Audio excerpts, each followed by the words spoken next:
Right, I'm being reunited with my old M3 today.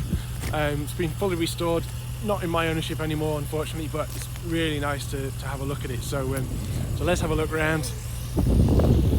Here we go, look. So there it is, it's an early E36 M3 with the 3-litre engine.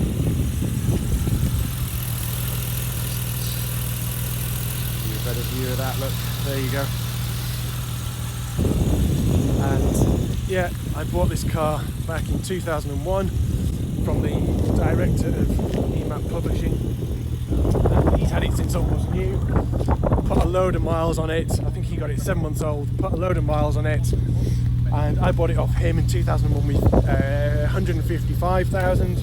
Ran it for a few years as a daily, and took it up to about 180,000, and then started converting it for track use. So a lot of it is the same or similar. So it's on KW suspension. You can probably see it's sitting really nicely. Also in the background we've got Chris's compact rally car, the new owner. He's just walking off there to the right, and we'll come to that in a little bit. He's going to let me drive it. So we've got KW variant 3 suspension. It's got AP racing brakes, which were on during my ownership, but he's just renewed them, the discs and the hubs. He's just put a new Falcon, what are they, a Zenith tyres on it, so he's got a fresh set all round. And also he swapped the engine, so this car's done a lot of miles, which you might notice is a bit of a pattern with me. My Porsche 996 has a lot of miles as well. So this car has got 216,000 miles on the clock, but I rebuilt this engine after I'd raced this car, and Chris sold it, put it in a rally car, and this one is a 100,000 mile motor. What else have we got? We've got Hartgate anti-roll bars, front and rear, and it's also got a 40% locking diff and a Magnex exhaust. So let's just hop inside quickly. Now, these Recaro seats were there when I built the car to track specification. Chris has just renewed the harnesses, and he's also tracked down a original rear seat.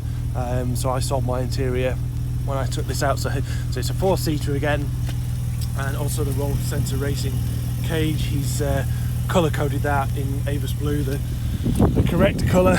So just to sit in here, it's like stepping back in time for me. I mean, this is a really special car that taught me a lot really about driving and especially rear-wheel drive cars, and just learning how to exploit them. So yeah, a lot of fond memories of being here. I've taken this car all over Europe. I've taken it to Mondello, I've taken it to in Ireland, I've taken it to Zandvoort near Amsterdam. I've taken it to the Nürburgring, and I've taken it to tracks all over the UK. You can see here, look, the mileage is just starting to go a little bit on that, but that's 216,583, and yes, it's a really special car for me. I've entered drift competitions in it, done track days, raced it in the track day trophy, and here we go. Yeah, so it's really special to be back here and to look at it and to see it finished. I wish I could have finished it. I just ran out of money in them when I was doing it, and bought the Porsche 996 in between. But I love the E36. I love the way they look. I think from the factory they're maybe not quite right.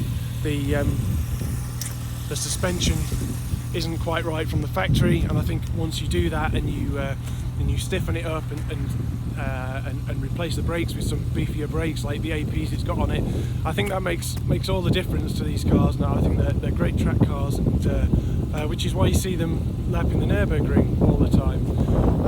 So yeah, fantastic to see this car all finished.